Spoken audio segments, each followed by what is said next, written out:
the government is developing a new digital ID system as per Bill Shorten, but it must gain the public's trust. This is what Toby Murray has written in his particular article. He mentions Trust Exchange, which was announced by Bill Shorten earlier this week, is what the federal government is developing as a new digital ID and credential system, which would incorporate existing data the federal government has into the system so that they can identify people. Ben, can you please help us meander through this and exactly where this direction is going with the government and what they want to achieve by this? Well, they've put someone in charge of what's the call? Getting the public's trust. Somebody who made a disaster of the NDIS. I just can't believe it. Sorry, I just can't stop laughing. That was it is a comedy at this point. You don't know whether to think it's a comedy or a tragedy. But from a technical point of view, just looking at it on the surface, I've only briefly gone over it, and obviously I haven't seen the actual app or what they're actually trying to do, like on a technical level. But from what I've heard about it so far, is he talks about a token-based system. Now, I have spoken to MPs before about this particular system they were looking at bringing in, which they believe removes any of the problems associated with the exchange of a digital ID, the threat to privacy and all this sort of things that they think that this token-based system is going to solve. And I'm like, you idiots. You're technically illiterate because a token is a hacker's dream. That's like, great, I don't need to even look for anything. I just steal the token. I mean, if you have... everyone's done this, right? If you go home tonight and you open your web browser, look at your emails, okay? Unplug your internet. Wow, my emails don't work anymore. Plug your internet back in. Hey, my emails work. I didn't have to sign back in. That's because of the token that's associated with it. In layman's terms, that's what it is. It's a token that's associated with that login. Now, what a hacker will do, steal the token, load it in their browser, they can access it. You know, there are certain factors built into the security where it can become harder if it's linked to checking the IP address and all that sort of stuff if it's been transferred. But ultimately, tokens can be stolen. So I'm just going, out of everything you could have chosen, this is probably one of the worst systems you could have chose. You know, and it's not going to, and they talk, oh, it's encrypted. They talk about all this nonsense. And I go, mate, they've hacked into the Pentagon. I mean, you're talking about things that aren't going to work when you look at payment systems. As I've said before, credit card payment systems. You go and enter your credit card details to buy something online. How come your credit card's not getting swiped and stolen when you buy it? Because it opens up, sends the details down, verifies, and boom, it's done. That's what they need to do with the digital deed, not with a token, because a token is easier to steal and replicate. You don't have to confirm details. You don't have to worry if it's you've got the correct ID, for example.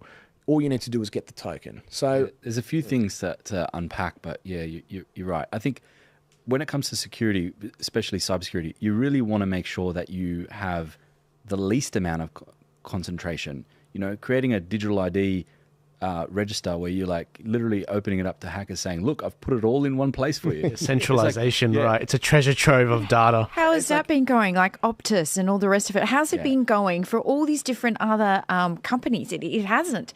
And now we want to have all our details, everything in the one system. Yeah, it's scary. But look, I'm very familiar with sort of ID verification, biometrics, all this kind of stuff because, you know, in my line of work, every lender these days, you know, to avoid, you know, in the old days, you used to have to go and get your ID verified by a justice of peace and things like that.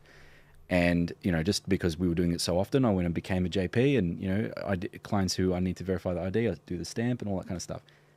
You know, technology is moving forward. You know, we used to have banking and, you know, I think if you talk to a lot of people, they would have said that I'd never trust an online banking system. I'd never transfer money through the internet.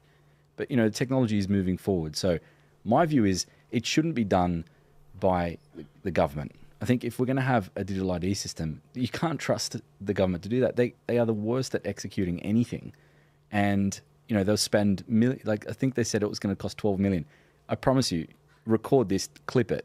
There is zero chance they get it done for $12 million or whatever the original number that was promised. It's going to end up costing maybe 5 times that because they just don't know how to manage that.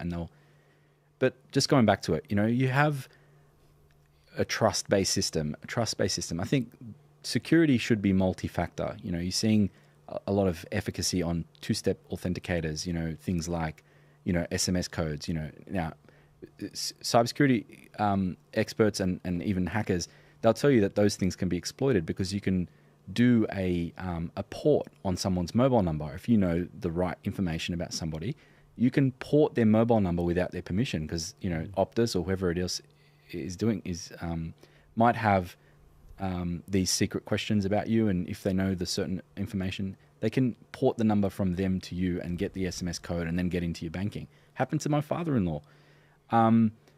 So quick tip is like if you are with a telco company, call and make sure you've got a port lock set up. But then multi-factor authentication can be great.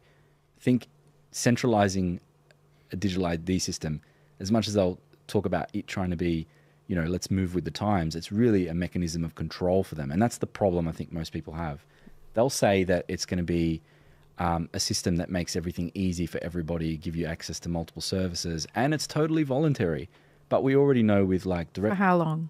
But the thing is, when they say voluntary, it's not really, if you want to access government grants, if you want to access anything to do with, the government, if you want to get certain rebates and things like that, you need to subscribe. And it's like, well, this is going to be, I really don't have a choice because it's either my business gets this grant that, makes my business viable and helps me invest in research and development, etc., or I have to comply with this. And so it's not much of a choice. It's not voluntary. And that's the problem, people. You can't have trust when somebody's giving you effectively coercion. That the trust comes from giving it as an option and letting it speak for itself. That's exactly right. And you're going to have problems with the elderly who have no idea about how to create a digital ID.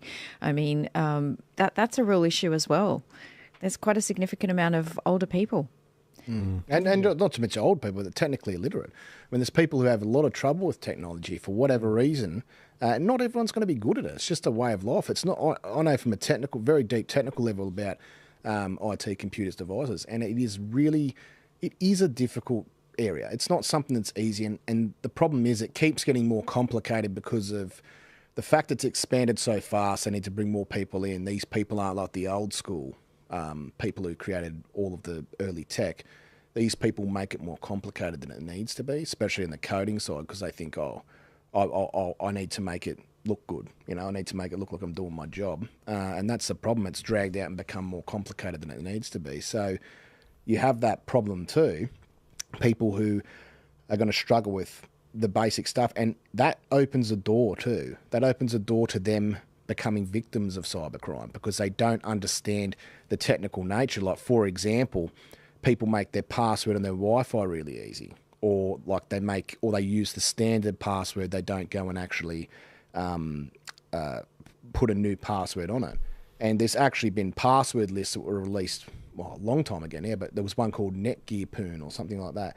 And basically, Netgear, when they released their routers, would have a set code of how their passwords were. All the passwords were different for every router, but it was, 3 digits of letters, a color or something like that, like a word, like green or red or something, and then it was a set of numbers, a certain character set, like 4 numbers or something like that.